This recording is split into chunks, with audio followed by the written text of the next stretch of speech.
కృష్ణా గుంటూరు పట్టభద్రుల ఎమ్మెల్సీ ఎలక్షన్లలో ఒక షాకింగ్ విషయం బయటపడ్డది. అది విని నా ఫ్యూజులు ఎగిరిపోయినాయి. మీరు కూడా తప్పకుండా షాక్ అయిపోతారు.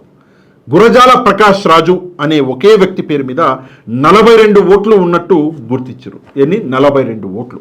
ఆ 42 ఓట్లలో గురజాల ప్రకాష్ రాజు డేట్ ఆఫ్ బర్త్ డిఫరెంట్గా ఉంది, హౌస్ నెంబర్లు డిఫరెంట్గా ఉన్నాయి, తండ్రి పేర్లు డిఫరెంట్గా ఉన్నాయి. అది కాకుండా బూత్ నెంబర్లు కూడా డిఫరెంట్గా ఉన్నాయి.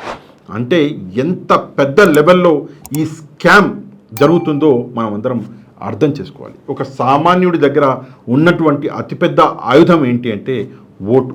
ఈరోజు ఆ ఓటుని ఈవీఎం ట్యాంపరింగ్ అని చెప్పేసి, క్రాస్ ఓటింగ్ అని చెప్పేసి, రిగ్గింగ్ అని చెప్పేసి ఆ ఓటుని సామాన్యుడికి దక్కకుండా కొంతమంది ప్రయత్నాలు చేస్తున్నారు. కేవలం ఈవీఎం ట్యాంపరింగ్తో గెలిచి ఈరోజు మేము గెలిచినాము అని చెప్పేసి నిస్సిగ్గుగా నిర్లజ్జగా చెప్పుకుంటున్నారు, ప్రజల్ని మోసం చేస్తున్నారు. ఇదంతా ఎలక్షన్ కమిషన్ చేతగానితనం వల్ల జరుగుతున్నది. ఎలక్షన్ కమిషన్ సరిగ్గా పనిచేస్తే నిజంగా ఈవీఎం ట్యాంపరింగ్లు ఉండవు, క్రాస్ ఓటింగ్లు ఉండవు.